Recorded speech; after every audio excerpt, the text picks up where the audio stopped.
भारतवासियों, पहचाना मैं कौन? मैं आपका संविधान हूँ, आपका दोस्त, आपकी आजादी और आपका अधिकार।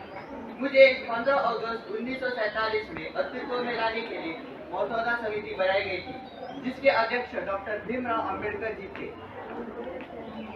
क्या आपको पता है उन्होंने क्या कहा? उन्होंने कहा भारतीय संविधान सिर्फ एक किताब नहीं बल्कि हर एक भारतीय नागरिक का हथियार है। इस संविधान को बनाने के लिए कड़ी मेहनत की गई है। 26 नवंबर 1949 को संविधान सभा में स्वीकार किया गया। भारतीय संविधान के निर्माण में डॉक्टर भीमराव रामजी अंबेडकर के साथ Rajendra Prasad, Benegal Narasimha Rao, sir N Madhavrao, Mohammad Saadulla, N Gopal Swami Ayyangar, K M Munshi, अनादि कृष्णा स्वामी अय्यर और डीपी केतन भी शामिल थे। 26 जनवरी 1950 में संविधान को भारतवर्ष में लागू करके इसे अपनाया गया। इस संविधान को बनाने के लिए 2 साल 11 महीने और 14 दिन लगे।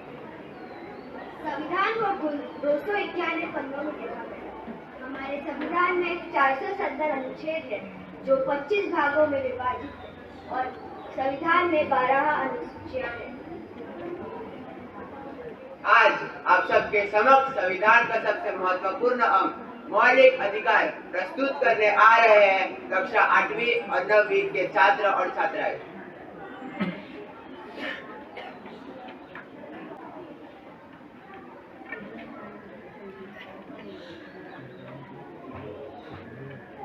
चलिए आइए बढ़ते हैं हमारे पहले मौलिक अधिकार की तरफ।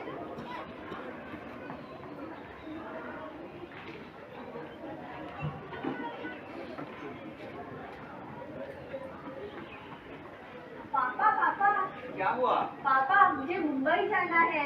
क्या तुम्हें मुंबई क्यों जाना है? पापा हमें विद्यालय की ओर से सभी को मुंबई ले जा रहे हैं। नहीं, तुम एक लड़की हो, मैं तुम्हें इतनी दूर नहीं भेज सकता। पापा प्लीज ना जाने दो ना। नहीं बोला ना, समझ में नहीं आता, जाकर पढ़ाई करो। पापा पापा अरे बेटा, तुम आ गए। पापा मुझे भी मुंबई जाना है पिकनिक पे। मुंबई जाना है, ठीक है। कितने पैसे चाहिए? 10,000 चाहिए पापा। 10,000। ये लो, एंजॉय करो। थैंक यू पापा। क्या पापा आपने मुझे जाने की इजाजत दे दी, लेकिन मुझे नहीं, मुझे भी मुंबई जाना है। नहीं, तुम एक लड़की हो, तुम्हें इतनी दूर जाने का कोई अधिकार नहीं। अरे अरे भाई साहब, यह तुम गलत कर रहे हो। आप कौन हो? मैं भारत का संविधान हूँ। मेरे बनाए गए अनुच्छेद 14 और 18 के तहत यानी स्वतंत्रता और समानता के अधिकार के तहत आप लड़के और लड़के के बीच में भेदभाव नहीं कर सकते। दोनों में समानता होनी चाहिए।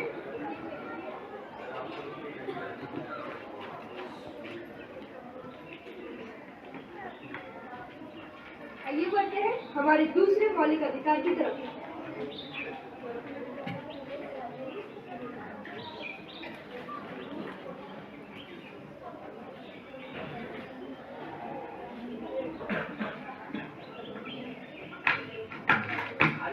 सड़क के किनारे पे चलना दिखता नहीं, अमीर और कामयाब इंसान चल रहे हैं। क्यों साहब, आप अमीर हो तो क्या हुआ? इस सड़क पर क्या सिर्फ आपका चलने का अधिकार है? हाँ, अब तुम मुझे सिखाओगे। ज्यादा बोलोगे ना, पैरों के साथ साथ हाथ भी टूटे हो पाओगे। अरे अरे अमीर जान, यह तुम गलत कर रहे हो। मेरे बनाए गए अनुच्छेद के तहत अब यानी स्वतंत्रता के अधिकार के तहत आप हर नागरिक को हर जगह जाने का संपूर्ण अधिकार है और आप इस अधिकार का हरण नहीं कर सकते। धन्यवाद। आज आप न होते तो अमीर चंद जैसे लोग मुझे सड़क पर भी न चलने देते।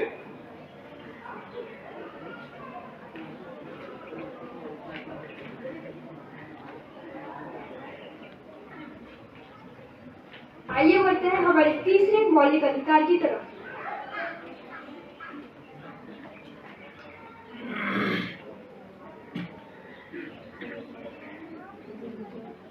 ये क्या कर रही हो तुम? साफ सफाई कर रही हो मैडम। ऐसे करते साफ सफाई? देखो यहाँ अभी भी कचरा पड़ा हुआ है। ठीक से तो कर रही हो। तुम्हें इतनी हिम्मत आ रही है कि तो आप अपने नाम से जमा कराओगे? अरे अरे रुक जाए मैडम, यह आप गलत कर रही है। आप कौन होते हो मुझे रोकने वाले?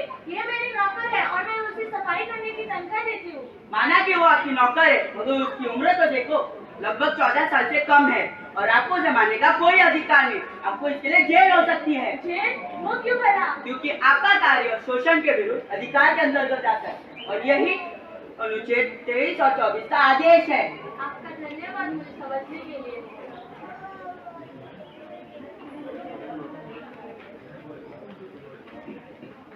आइए बढ़ते हैं हमारे चौथे मौलिक अधिकार की तरफ।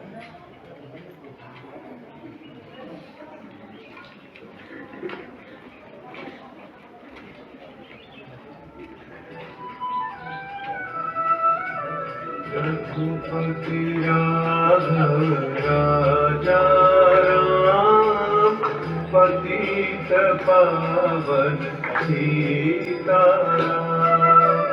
रघुपति राघव राजा राम पतित पावन सीताराम। अरे तुम सब कौन हो और यहाँ क्या कर रहे हो? क्यों शोर मचा रहे हो तुम लोग? हमारी नींद पूरी नहीं हो रही है। हम शोर नहीं मचा रहे हैं, हम भजन गा रहे हैं। आपको भजन और शोर के बीच फर्क पता नहीं चलता है? तुम सब हमें परेशान कर रहे हो। बंद करो ये सब भजन कीर्तन और यहाँ से चले जाओ। क्यों बहन, हम क्यों हमारा भजन बंद करें? यह भजन हमारे भगवान का है, यह बंद नहीं होगा। अपना भजन अपने घर पर करो, यहाँ नहीं। तुम्हें जो करना है वो करो, हम यहाँ भजन बंद नहीं करेंगे। तुम लोगों को यहाँ भजन करने का कोई हक नहीं है और यहाँ से चले जाओ तुम लोग, हमें सोने दो। अरे अरे रुक जाए नागरिकों, यह गलत है। भारत के बनाए गए अनुच्छेद 25 यानी धार्मिक स्वतंत्रता के अधिकार के तहत हर नागरिक को अपने धर्म का प्रचार एवं पालन करने का संपूर्ण अधिकार है। आप अपना वचन जारी रखें। रघुपति राघव राजा राम पतित पावन सीताराम। रघुपति राघव राजा राम पतित पावन सीताराम।